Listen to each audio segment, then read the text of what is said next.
दोस्तों, महापुरुष अक्सर अपनी बात कहानियों के माध्यम से कहा करते थे, क्योंकि उन्हें पता होता था कि अगर किसी को सीख दी जा सकती है तो वो कहानियों के माध्यम से बहुत आसान तरीके से दी जा सकती है। अगर ऐसे ही कोई ज्ञान की बात करता है तो आदमी उतना ध्यान लगाकर नहीं सुनता जितना कि कहानी में सुनता है। तो दोस्तों, ऐसी ही एक कहानी भगवान बुद्ध की मैं सुनाने वाला हूँ, जिसे सुनकर आपका मन हर काम में लगने लग जाएगा। लेकिन इसके लिए आपको इस कहानी को आखिर तक सुनना पड़ेगा। तो अपने सभी काम पहले ख़त्म कर लें और एकदम खाली मन से बैठ जाएं, क्योंकि ज्ञान खाली मन से ही लिया जा सकता है। चलिए कहानी शुरू करते हैं। एक गुरु अपने शिष्यों को ध्यान साधना सिखा रहे थे। तभी एक शिष्य बोल उठा, गुरुजी, मैं कुछ समझ नहीं पा रहा हूँ, क्या मैं आपसे कुछ पूछ सकता हूँ? गुरु ने कहा कि हाँ, पूछ सकते हो। शिष्य ने कहा कि जब मैं पानी पीता हूँ तो मेरी प्यास बुझ जाती है, या कोई भी पानी पीता है तो प्यास बुझ जाती है, तो ये ध्यान के संबंध में क्यों नहीं होता? जब हम आपके कहे अनुसार ध्यान लगाते हैं तो हम में से कोई पहले, कोई बाद में, तो कोई कभी भी ध्यान की स्थिति को प्राप्त नहीं कर पाता। ऐसा क्यों होता है? जैसे पानी से सबकी प्यास बुझ जाती है, वैसे ही ध्यान से सबके ज्ञान चक्षु खुल जाने चाहिए, पर ऐसा नहीं होता है। गुरुजी ने कहा कि कल हमें किसी ने भोजन पर आमंत्रित किया है। कल तुम मेरे साथ चलना, मैं तुम्हारे प्रश्नों के उत्तर वहीं पर दूंगा। अगले दिन दोनों गुरु शिष्य भोजन के लिए एक धनी आदमी के घर पहुंचे। धनी आदमी की पत्नी ने उन्हें भोजन पर बुलाया था। दोनों भोजन करने बैठ गए। उन्हीं के साथ वो स्त्री का पति भी भोजन करने बैठा हुआ था। उसने अपने सभी नौकरों पर चिल्लाकर कहा कि ये क्या बेकार सा भोजन बना रखा है, इसमें कोई स्वाद नहीं है। वो भोजन की थाली फेंक कर नौकरों से कहता है कि जाओ, दोबारा से ढंग का भोजन बना कर लाओ। उस धनी आदमी की पत्नी दोनों गुरु शिष्य से क्षमा मांगकर उन्हें भोजन परोसने लगी। दोनों ने भोजन किया, लेकिन गुरु ने अपनी थाली में 2 रोटी छोड़ दी। गुरु ने उस स्त्री से कहा कि बेटी, क्या तुम मुझे ये 2 रोटी बांध कर दे सकती हो? स्त्री ने उन दोनों रोटियों को बांध कर दे दिया। उसके बाद दोनों वहाँ से निकल गए। रास्ते में गुरु ने शिष्य से पूछा कि तुम्हें भोजन कैसा लगा? शिष्य ने कहा, भोजन स्वादिष्ट था, मुझे तो पसंद आया, मुझे भोजन करके बहुत अच्छा लगा। गुरु ने पूछा कि इससे अधिक तुम्हें और कुछ नहीं लगा? शिष्य ने कहा, इससे अच्छा और क्या लग सकता है गुरुदेव, मेरी भूख मिट गई और मेरा पेट भर गया। गुरु ने कहा कि भोजन तो अच्छा था, फिर उस स्त्री के पति को भोजन पसंद क्यों नहीं आया? भोजन तो अच्छा बना था और भोजन तो एक ही था, तब उसे पसंद क्यों नहीं आया? शिष्य ने कहा कि आप ठीक कहते हैं गुरुदेव, मैं तो कुछ समझ ही नहीं पा रहा हूँ, आप ही कुछ बताएं। गुरु ने कहा, अभी तुम मेरे साथ आगे चलते रहो। गुरु शिष्य चलते चलते बहुत दूर निकल आए। शिष्य ने गुरु से कहा, गुरुदेव, हम हमारे आश्रम के मार्ग पर तो नहीं हैं, फिर हम कहाँ जा रहे हैं? गुरु ने कहा, बस चलते रहो। बहुत दूर चलने के बाद एक फटेहाल आदमी गुरु के सामने आ गया और उनके चरणों में गिर गया और बोला, हे परमात्मा, मेरी मदद करो, मैं 3 दिन से भूखा हूँ, मैंने कुछ नहीं खाया है, आप कृपया करके मुझे कुछ खाने को दे दें। गुरु ने उस आदमी को एक पेड़ के नीचे बैठाया और उन 2 रोटियों को निकाल कर उसे दे दिया जो उस महिला ने उसे दी थी। रोटियों को देखते ही उस गरीब आदमी की आंखों में चमक आ गई। उसने तुरंत उन 2 रोटियों को खा लिया। खाते समय उस आदमी की आंखों से आंसू निकल आए। वो रो रहा था और खाता जा रहा था और हाथ से इशारे कर रहा था, जैसे वो किसी अदृश्य शक्ति को कह रहा हो कि तेरा धन्यवाद इस रोटी के लिए। खाने के बाद उसने गुरु को प्रणाम किया और धन्यवाद कहा। गुरु ने उस आदमी से पूछा कि भोजन का स्वाद कैसा था? उसने कहा, स्वाद स्वाद तो कहीं था ही नहीं, केवल जीवन था परमात्मा और ईश्वर का। ये रोटियां नहीं थी, ये तो साक्षात जीवन था। ये कहकर वो आदमी वहाँ से चला गया। गुरु ने शिष्य से कहा, देखो, भोजन वही था, लेकिन एक आदमी को उसमें स्वाद ही नहीं आया। तुम्हें इसमें स्वाद आया और तुम्हें ये भोजन पसंद आया, लेकिन वहीं इस आदमी को इस भोजन में स्वाद नहीं आता, बल्कि वो इसमें ईश्वर, परमेश्वर और जीवन को देख लेता है। इससे पता चलता है कि आदमी और भोजन की तृप्ति में भी अंतर है।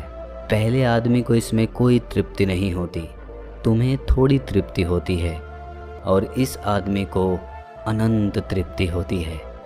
ऐसा ही ध्यान के संबंध में होता है। जिसको जितनी ज़्यादा प्यास होती है वो उतनी ही जल्दी मार्ग बना लेता है। उस शिष्य की जिज्ञासा का समाधान हो गया था, उसके प्रश्नों का उत्तर उसे मिल गया, लेकिन हमें हमारे प्रश्नों का उत्तर नहीं मिला। प्रश्न था कि मन क्यों नहीं लगता। जो लग जाए वो मन नहीं है, मन का स्वभाव ही है भागना। जब हमारे पास कोई चीज़ अत्यधिक होती है तब मन उससे भागने लगता है। जैसे उस धनी आदमी का मन जो उस भोजन से भाग रहा था, जो उसके लिए एक आम बात थी। लेकिन जब कोई चीज़ हमारे पास सीमित मात्रा में होती है और हमें मिल भी जाती है, तब हमारा मन उससे जुड़ा रहता है और हम उस चीज़ की थोड़ी बहुत अहमियत भी रखते हैं। जैसे उस शिष्य का मन जो उस भोजन से थोड़ा बहुत जुड़ा हुआ था, तो उसने उस भोजन के स्वाद को भी जाना। लेकिन जब हमें कोई चीज़ चाहिए होती है और वो हमारे पास नहीं होती, तो पहले हमारा मन उस चीज़ के लिए बहुत लालायित रहता है। वो हर हाल में उसे पाना चाहता है। लेकिन जब कोई चीज़ प्राणों से जुड़ी हो, जैसे कि वो 2 रोटी, और जब बात प्राणों पर आ जाए तब मन गायब हो जाता है। तब आप स्वाद नहीं देखते, भोजन का प्रकार नहीं देखते, तब आपको सिर्फ भोजन चाहिए होता है। तब आप एकाग्र हो जाते हैं। भोजन के लिए जो मिले उसी में आपको आनंद आ जाता है। स्वाद हो या ना हो, आपके प्राण अंतर तक उसे स्वीकार कर लेते हैं। और ये तब होता है जब मन नहीं होता। हम हमारे मन को लगाने की बहुत कोशिश करते हैं। कुछ पढ़ाई में लगाने की कोशिश करते हैं तो कुछ अपने काम में लगाने की कोशिश करते हैं। लेकिन आपने देखा होगा कि मन कहीं नहीं लगता, और ये लग भी नहीं सकता, क्योंकि इसका काम किसी चीज़ में लगना है ही नहीं, बल्कि इसका काम है आपको भगाना इधर से उधर। एक चीज़ आपको मिली तो दूसरी चीज़ पर ले जाना, दूसरी चीज़ मिली तो तीसरी पर ले जाना। मन संतुष्टि को जानता ही नहीं है, ये केवल पाना जानता है, पाने के बाद भूल जाना जानता है। जो मिल गया है उसे छोड़ देने की आदत होती है, जो छूट गया है उसे फिर से पा लेने की आदत मन की होती है। अपनी ज़िंदगी के पिछले हिस्से को देखो और जानो कि क्या आपका मन कहीं लगा है, कहीं रुका है, या ये केवल आपको अभी तक भगाए ले जा रहा है और आप भाग रहे हैं। अब सवाल आता है कि अगर मन का काम भागना या भगाना है तो क्या ज़िंदगी भर हम भागते ही रहेंगे? क्या हम कहीं नहीं रुकेंगे? ध्यान से देखो तो ज़िंदगी ऐसी ही है। जन्म से लेकर मृत्यु तक इंसान भागता ही रहता है, कभी किसी चीज़ के पीछे तो कभी दूसरी चीज़ के पीछे। लेकिन फिर भी कुछ इंसान अपवाद हो जाते हैं और वो ठहर जाते हैं, भागना बंद कर देते हैं। तब चीज़ें उनके पीछे भागने लगती हैं, वो किसी चीज़ के पीछे नहीं भागते हैं। इसका सबसे बड़ा उदाहरण है गौतम बुद्ध। हम आम लोग कैसे अपने जीवन में ठहराव ला सकते हैं, कैसे हम अपने जीवन में एकाग्रता ला सकते हैं, कैसे हम अपने जीवन में अपने मन को नियंत्रित कर सकते हैं। और इसका एक ही रास्ता है, और वो है ध्यान। मन भागता है, ध्यान ठहराव लाता है। मन लालच देता है, ध्यान लालच को देखने की दृष्टि देता है। मन कहता है दूसरी चीज़ को पकड़ ले, ध्यान कहता है जो मिला है उसे तो जान ले। ध्यान एकाग्रता लाता है, लेकिन ध्यान को लेकर भी हम भ्रमित रहते हैं। ध्यान का मतलब आंखें बंद करके बैठ जाने को ही समझ लेते हैं। एक छोटी बच्ची बहुत अच्छी बांसुरी बजाती है, और जब बांसुरी बजाती है तब उसके सुर में खो जाती है, तब उसका मन गायब हो जाता है। उसके प्राण केवल उस बांसुरी की धुन में ही रम जाते हैं, और वही उसका ध्यान बन जाता है। लेकिन ऐसा इसलिए होता है क्योंकि इस लड़की को उस बांसुरी में रस आता है, आनंद आता है। यही उसकी प्रकृति है। वो वही कर रही है जो वो कर सकती है, जिसमें उसको आनंद आता है। एक अध्यापक है जो अपने छात्रों को पढ़ाता है तो उसमें खो जाता है।